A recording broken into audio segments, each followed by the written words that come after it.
All right, so today we're really going to dive deep into what's happening in Turkey. Okay. You know, you might have seen those headlines, the ones about the Gülen movement, especially after that coup attempt back in 2016. Right.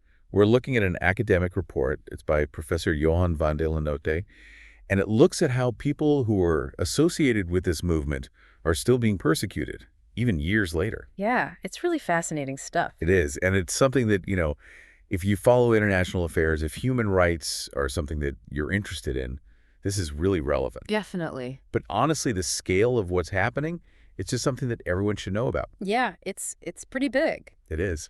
And it's particularly interesting because there's this narrative gaining traction, especially in some Western governments, that the situation in Turkey is improving. Oh, interesting. They're pointing to things like, fewer prosecutions and the release of some prisoners as signs that the crackdown has eased. So like a things are getting better kind of story? Yeah, exactly. But this report, it really challenges that narrative, doesn't it? It does. It questions whether those signs, those outward signs, actually reflect the reality for people who are actually living there, on the ground. Yeah, that's the big question, isn't it? It is, yeah. Yeah. Before we even get into that, though, I think it's important to make sure we're all on the same page here. Okay. Can you explain what Fetoz is and why it's such a loaded term? Absolutely. So Fetoz stands for Fethullahist Terrorist Organization. Okay. And it's the label that the Turkish government uses to refer to the Gülen movement. Okay. They see it as this dangerous terrorist group. Right. And they hold them responsible for that 2016 coup attempt. Oh, wow. Yeah.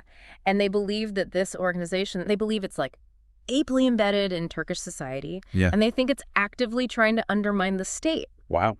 Now, followers of Fethullah Gülen, he's a Muslim cleric who lives in self-imposed exile in the United States. Right. They completely reject this label. Okay. They say that the movement is a peaceful one. They say it's a civic organization, and they say that it focuses on education, it focuses on interfaith dialogue, and service. So you have these two completely opposing views. Exactly. Which makes understanding this whole situation even more complicated. Yeah, absolutely. Okay, that definitely adds another layer of complexity. It does. So, back in 2016, right after that coup attempt failed, the Turkish government launched this huge crackdown. Huge, yeah. How widespread was this initial wave of persecution? Oh, it was astonishingly broad. Really? Imagine this. On the very night of the coup, July 15th, Okay. judges are being pulled from their homes. Why? Their careers are just abruptly ended. Wow. We're talking over 2,700 judges and prosecutors dismissed almost immediately. It's hard to even fathom that. It is, and that was just the beginning.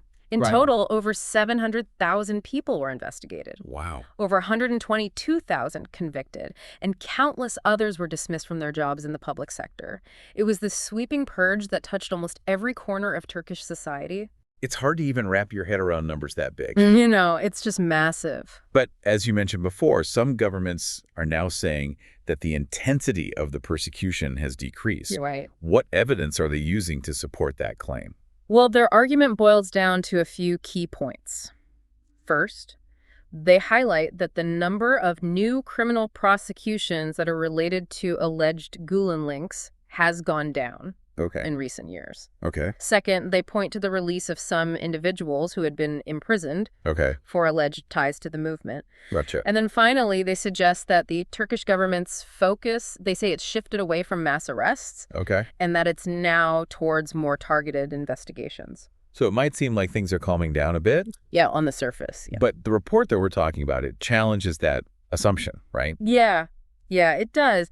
Professor Van de Lanotte, he argues that while that initial wave, the wave of mass arrests and prosecutions, that has subsided, Right. a new form of persecution, he says it's emerged. Oh, interesting. And he says it's perhaps even more insidious. Wow. He presents evidence that thousands of people, Okay. thousands are still being detained every year for alleged Gülen links.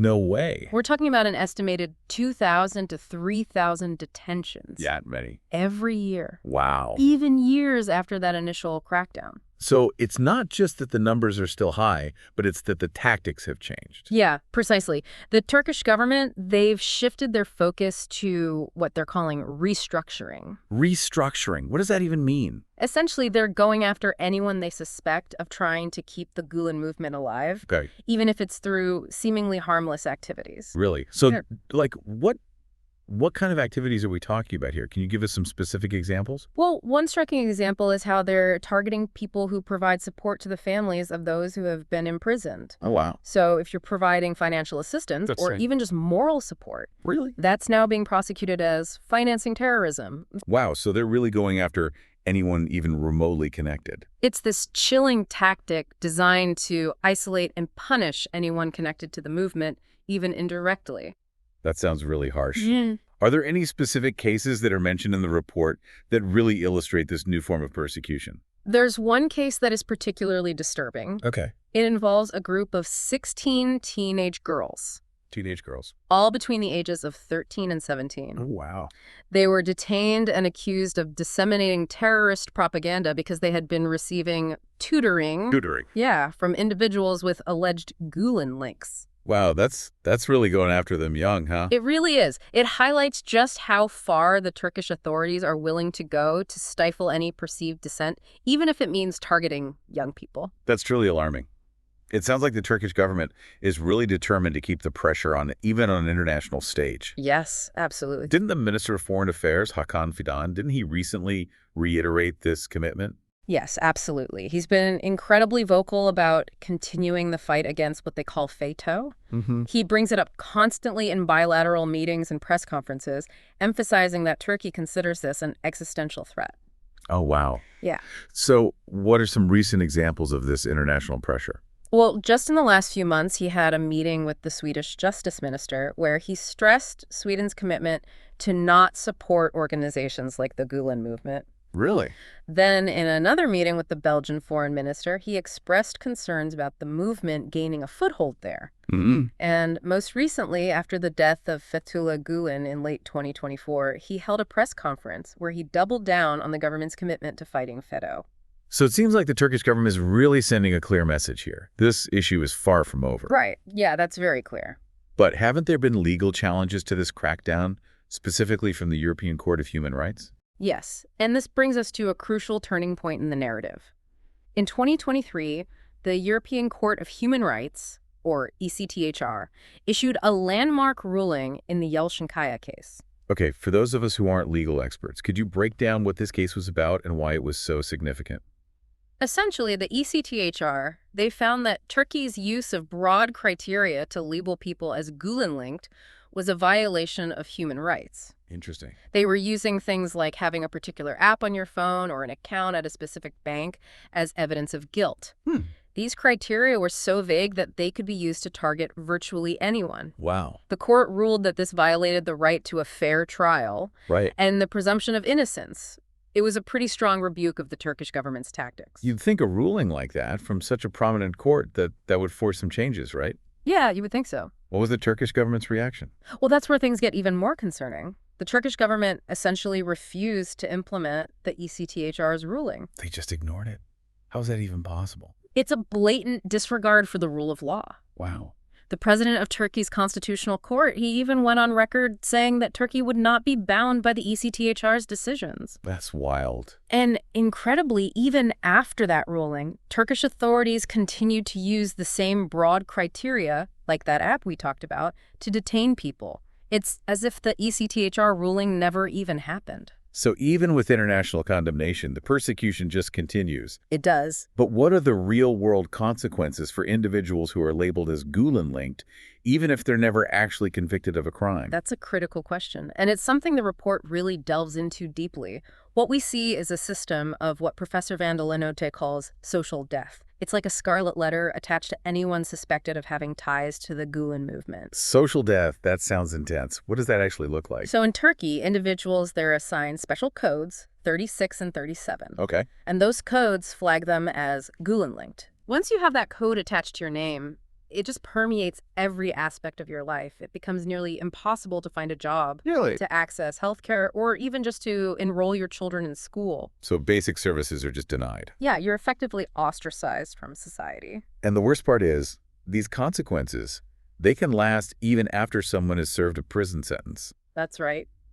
Imagine trying to rebuild your life after being released from prison, only to find that you're still trapped in this system designed to punish you. Yeah, it's pretty bleak. That's a horrifying thought. Yeah, it's tough. So we've got this system of social death, this blatant disregard for international legal norms, Right. and a Turkish government that seems determined to continue its crackdown. But is there any confirmation from other human rights groups that this is actually happening? I mean, is Professor Van der Lanoot's report an outlier, or is this a widely recognized issue? That's an important point. And the answer is, this is not an isolated observation. The 2025 Human Rights Watch World Report on Turkey, it confirms many of the findings in Professor Van der Lanoot's report. So this isn't just one person's opinion. This is something that other organizations are seeing as well. Right, it's a pattern. That's significant. Yeah. What are some of the key takeaways from the Human Rights Watch report? Well, Human Rights Watch, they explicitly state that the Turkish government has failed to implement the ECHR's ruling in the Kaya case. Okay. And they say that torture and ill treatment in custody, Wow. they remain serious concerns. Really? And they also highlight the ongoing persecution of individuals associated with the Gülen movement, even years after the 2016 coup attempt. So we have confirmation from multiple sources that the persecution is ongoing and that the situation in Turkey is far from improving. Absolutely. But what are the implications of this for people outside of Turkey, particularly those seeking asylum? That's what we'll explore after a quick break. This situation in Turkey, it's so unsettling. You know, we've been talking about how the government uses this Fetoz label to justify its crackdown on the Gülen movement. And even after a European court condemned their tactics, they just seem to double down on it. I'm curious, does the report give any specific examples of how this is actually playing out in people's lives? I mean, beyond the statistics and the legal arguments, what's the human cost of all of this? That's where the report really hits home.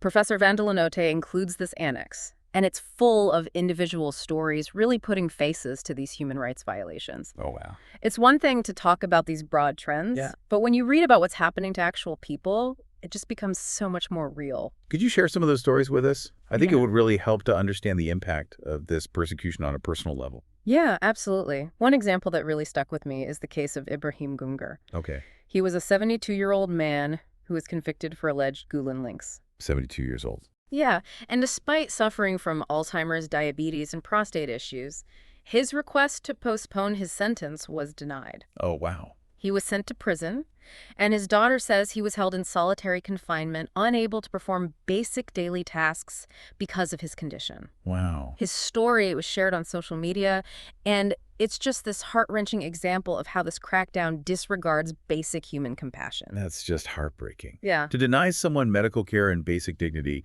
it's just hard to imagine the level of cruelty involved. It really is. Are there other examples of how this persecution kind of seeps into everyday life, even outside of prisons? Absolutely. In 2022, there was a case where prosecutors launched an investigation into this man just for attending the funerals of two individuals who were accused of having ties to the Gülen movement. Really? Just for attending a funeral? Yeah, they questioned his motives for being there. Wow.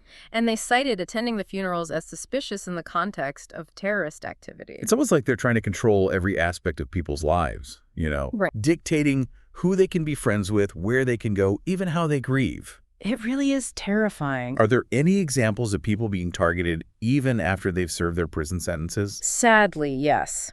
One case detailed in the report was this man who had already served his time for alleged Gülen links. Okay. And yet, when he was released, he was subjected to constant surveillance. Oh, my God. The authorities were tracking his every move, Seriously? documenting who he met with, where he went, even monitoring his online activity, all without any legal basis. It was just pure harassment. It's like they were trying to make it impossible for him to rebuild his life, even after he'd supposedly paid his dues. It really seems that way. You mentioned this being done without any legal basis. Yeah.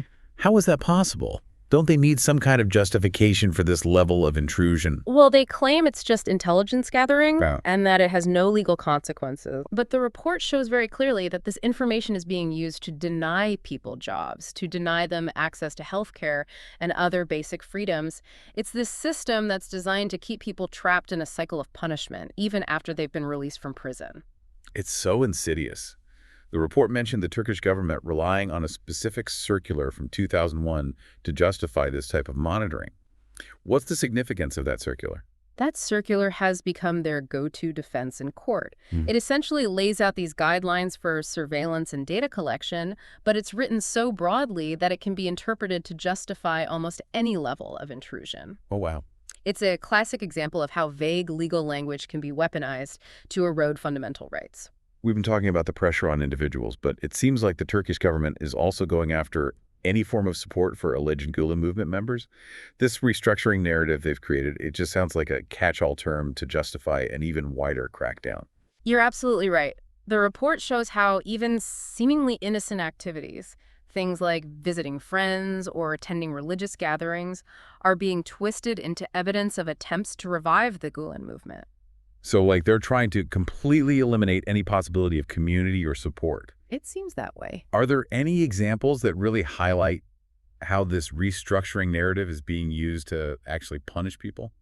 Yeah, there was an incident back in May 2024 where security forces in Istanbul, they claimed to have captured footage of a Fetoz money transfer.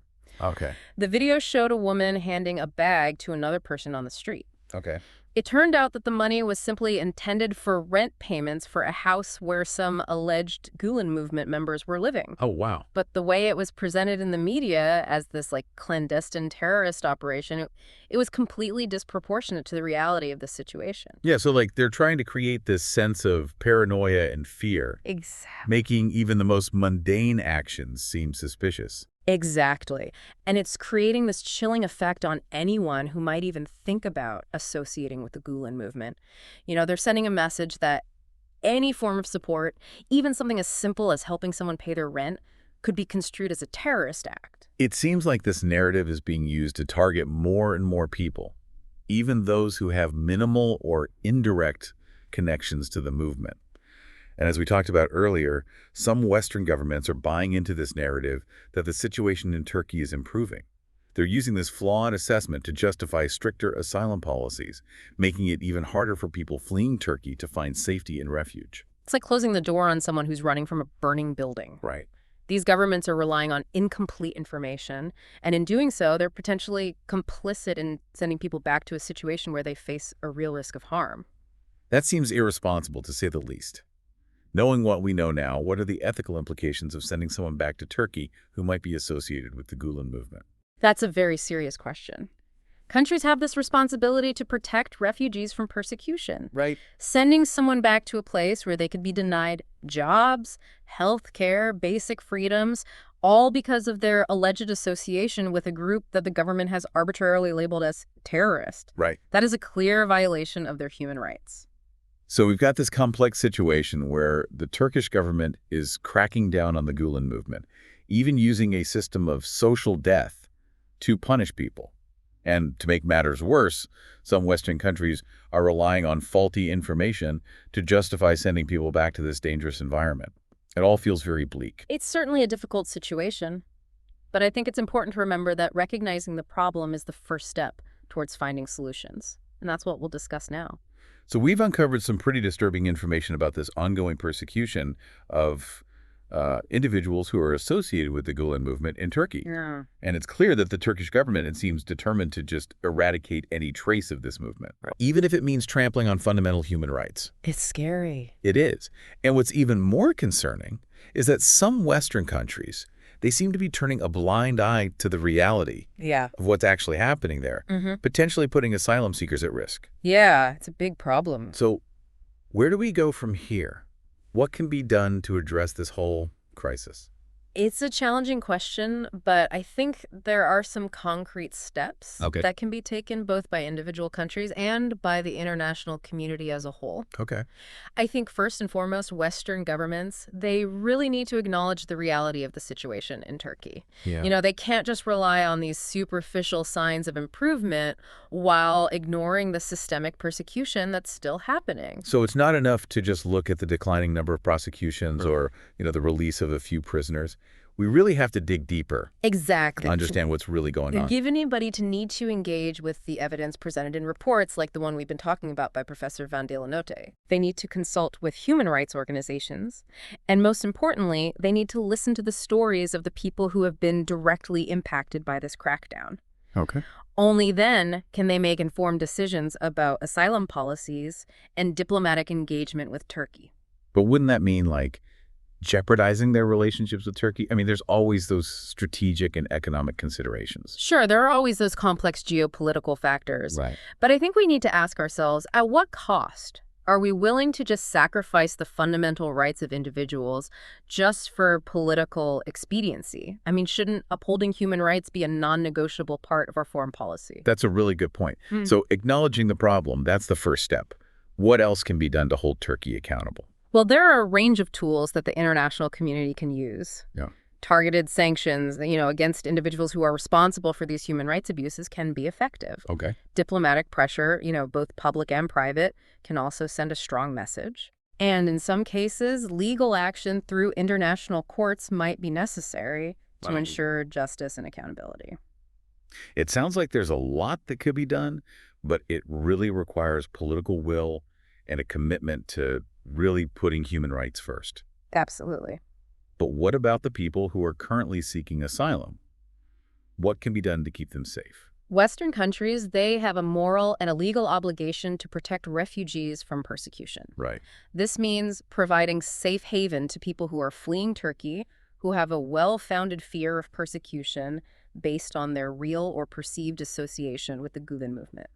So even if someone hasn't been formally charged with a crime, but they can demonstrate that they are at risk just because of their alleged ties to this movement, they should be granted asylum. Exactly. Asylum decisions, they should be based on a thorough assessment of each person's circumstances and the risks that they would face if they were returned to their country of origin. Right. Relying on flawed narratives about conditions improving or downplaying how severe the persecution really is, that puts lives in danger. It seems like we've reached this critical point.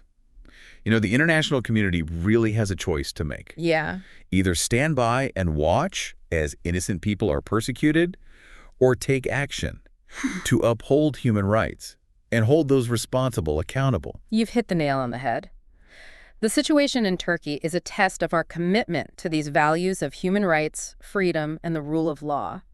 It's a call to action for all of us to stand up for those who are being silenced and to demand justice for those who have been wronged. We've really gone deep into a very complex and disturbing issue today. Yeah, we have. The persecution of alleged Gülen movement members in Turkey, it's still going on.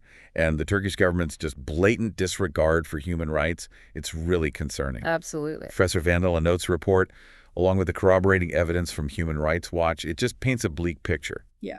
This situation needs our attention, and more importantly, it needs action. I agree. The report has really challenged that narrative of things getting better. It's highlighted these really insidious ways in which the Turkish government is continuing to crack down. And it's raised serious questions about the responsibility of Western countries in shaping their asylum policies and how they engage with Turkey on this issue.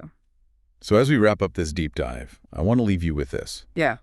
What can you do to make a difference? Maybe you could start by learning more about the ECHR's rulings. You could check out those Human Rights Watch reports that we mentioned. Yeah. Or you could even contact your elected officials to express your concerns. Every voice matters, and even small actions can contribute to a larger movement for change. Knowledge is power, especially when it comes to fighting for what's right. Thanks for joining us.